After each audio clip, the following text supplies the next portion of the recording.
Good morning, good morning. It's great to stay up late. Good morning to you. I've always wanted to do that, so we got it out of the way.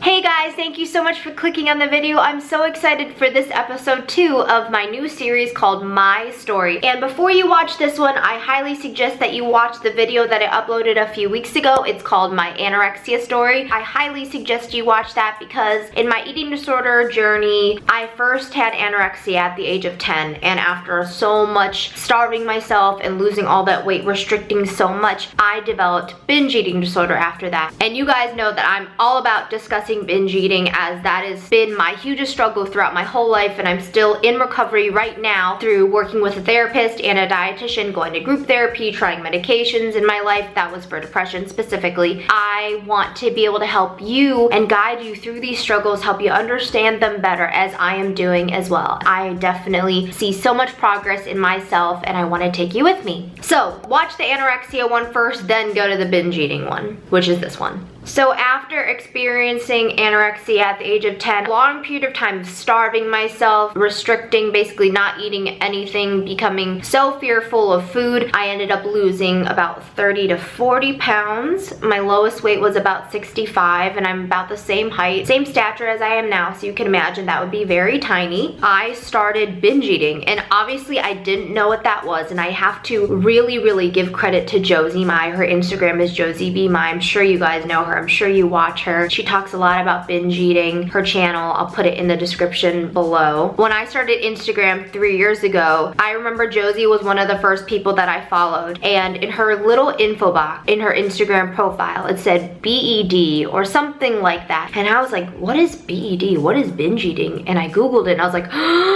I think I have that. So that was when I was 20 years old. I'm 23 now. Soon I realized that I had been struggling with binge eating for probably 10 years by then. It felt comforting to know a name and a face for the thing that I've been struggling with every day 24/7 for so long. But then it became scary because I was like, wow, this is real. And I didn't really know what to do with it. It felt comforting to kind of know other people were going through the same thing as me, but I didn't do much about it. I didn't want to dive into it. I just wasn't ready. And I want to preface when I discuss treatment and finding therapy and stuff like that, if you're not ready to face it, that's okay.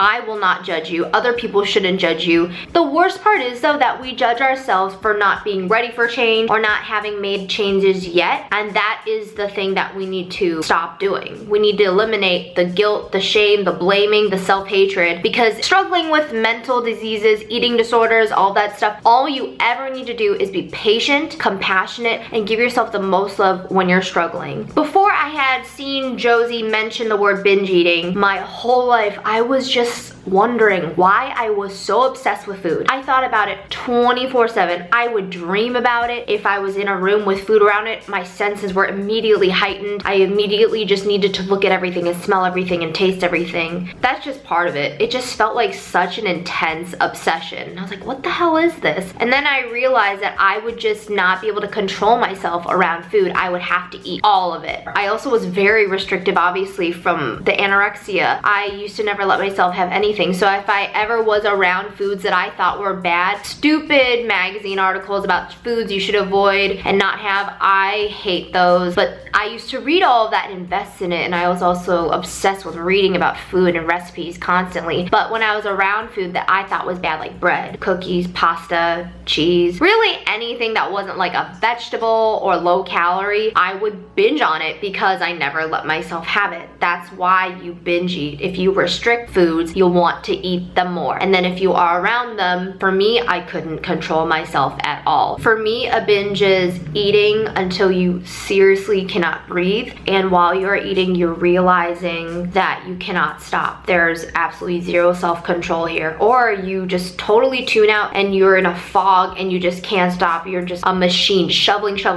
then looking in the cabinet for something else and thinking about something in your fridge and going there and starting to shovel. And it can either be a very very self-hatred experience when during you're like, oh my god, why are you doing this? You're so dumb, you're so bad, stop, stop, stop. Or it's like I just can't even remember what I really did. But at the end or during, regardless, there's that self-hatred, that self-loathing, that, oh, you messed up, you're such a failure, you're gonna get fat. And that's the worst thing for you. In those moments when you are binge eating, you need the most love and care you ever do, because why are we doing it? I mean, just think about it. Why are we trying to stuff ourselves with food? We're trying to fill a tank. And I've talked about this before, but here's a metaphor. There's tank A, which is genuine hunger. Like if you haven't eaten for hours and your stomach is rumbling, that's physical hunger, tank A. But there's also another hunger tank that we have. That's tank B. Tank B is like the emotional tank. If someone disappoints you, if you get a bad grade on something, if you're depressed, if you're struggling, if you didn't make a deadline, whatever it is, that is a tank that also signals our brains and even a lot of times our bodies that we're hungry, because we need some care, fulfillment, comfort, all that to like go inward with food to kind of recreate that sensation of fullness and fulfillment.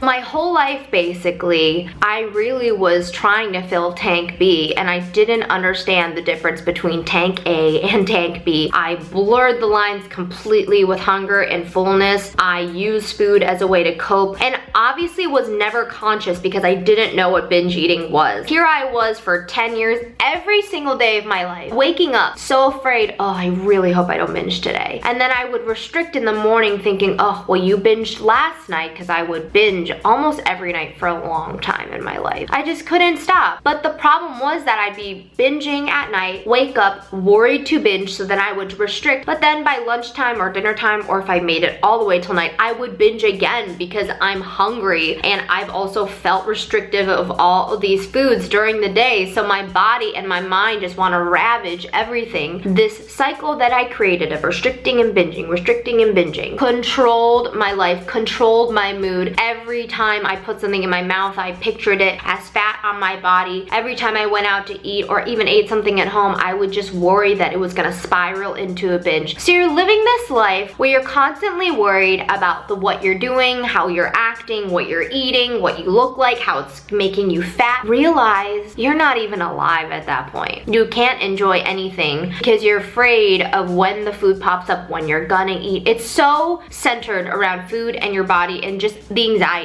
It's all anxiety and you're just worried all the freaking time. I don't want you to be trapped like that. And I find myself still sometimes in that trap because I'm not here to say I'm this healed, recovered guru and I have all the answers and I'll never binge again and look to me for all the answers. I have answers in the way of how to deal with the difficult times, because life is not about becoming cured of all your issues and being this perfect, fully functioning all the time. That's just not how it is. And that's the great part of this. I've accepted that I'm prone to binging, prone to restricting, and I find ways to work through it instead of saying, oh, I can't wait for the day that I never do it.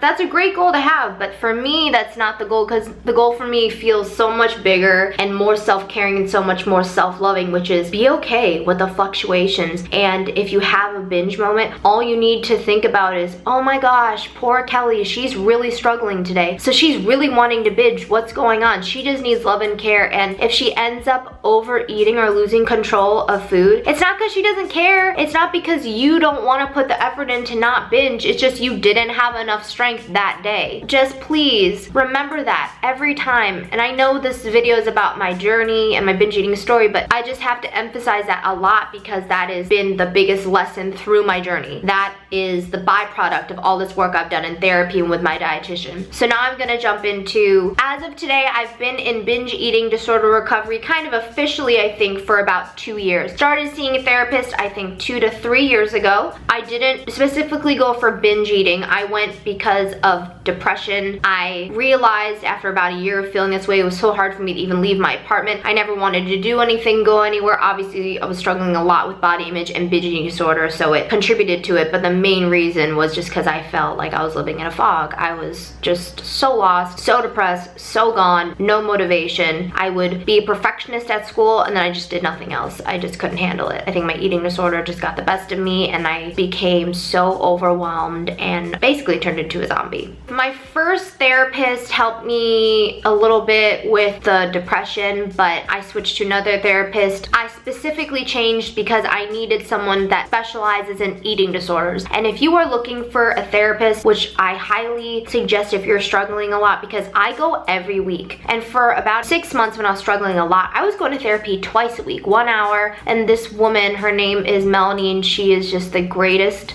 human in the world. She has changed my life, and I am so glad that I put all the stigma, all my worries, all of my insecurities away and went to therapy, because I wouldn't be this person. I wouldn't be talking to you about this right now. I wouldn't be able to survive and thrive the way I am now at all. Not even possible. So I started seeing Melanie, who specializes in body image, depression, eating disorders, and many other things, but she just helped me dig up so many of the deep-seated reasons why and how I developed binge eating and what the purpose it served in my life was and is. My binge eating has saved me through so many of the toughest times in my life. I think every family has dysfunction. I know that. Mine specifically, I've experienced a lot of pain, a lot of trauma in my family. I love my parents and I love my sister to death, but I'm sure you know this. A lot of families have difficult times showing love, actually trusting each other, communicating, and I myself growing up felt like I didn't receive the love and care that I needed personally to thrive, and so I turned to food and that stuffing myself to feel that warmth, feel that comfort inside of my body, to then make my mind and my psyche, my brain convinced that I was getting comfort. So I did that for 10 plus years, and eventually becomes a habit to cope with everything else. A failure on a test, a breakup, anything. She helped me dig through all that, and you realize we are just such complex human beings. It's not like, oh, here's me, Kelly, I have all these problems. I wouldn't say that about you, and I'm sure you wouldn't say that about me unless we are being defensive and not owning up to our own stories. We all have struggles, and we all have different coping mechanisms. That's how humans are. So I don't find myself to be this dysfunctional, broken person, but I did for a long time before I actually went into therapy and sought treatment and found a better understanding of myself and found the light in life. I judged myself and dug myself in a dark black hole, and you don't deserve that anymore. So currently, right now, in my binge eating journey, disorder, recovery, I would say that I'm doing really well. And for me, doing well is the ability to self-love and self-care regardless if I overeat, if I have a binge, if I restrict. When those moments come up, I don't just go with it and do the behavior. I really just give myself love and compassion. At least let myself think about why I'm doing it, or try to understand why I'm doing it and what's going on. That's the goal. That's the first goal. Because when you achieve that, then you are able to stop the behaviors like binging, restricting, purging, all of that. The first step is finding a way to be patient with yourself constantly. And if you do have a binge, just go, I'm really sorry you're having a really tough time right now. And that sucks,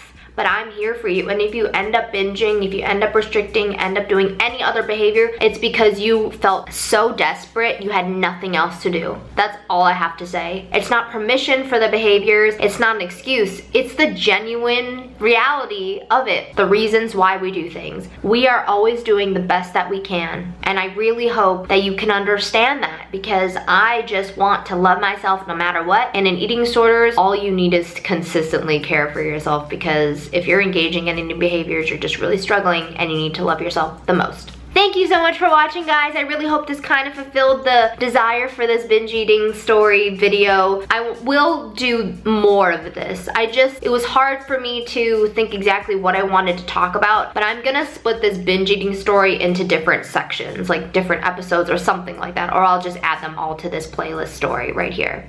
Just know that if you feel like there's no way out and you feel like it's never gonna end, I get that. I still feel that way, because even though I'm doing well and I know how to cope with it, I still fall into behaviors, and also I wake up every day having to work very hard to work through the struggles all the time. So I get it. You're not alone. Everyone's got their stuff and everyone has ways of coping with it. We have just found a different way, and that was through food. Okay, here's a second wrap up. Love you guys so much. Thank you for watching. Please give the video a thumbs up if you liked it at all. Please also share this video and any one of my videos to people who you know are struggling. This isn't to self-promote. This isn't because I want more views. No, I just feel like I have an approach that I would have found helpful when I was really struggling, because getting to the nitty-gritty, deep down, talking about the mental health stuff is the only way that I've been able to recover in the ways that I have. So please do that, and I love you so much. I hope you have the best day ever. You deserve the world. You deserve so much better, and I'm here for you.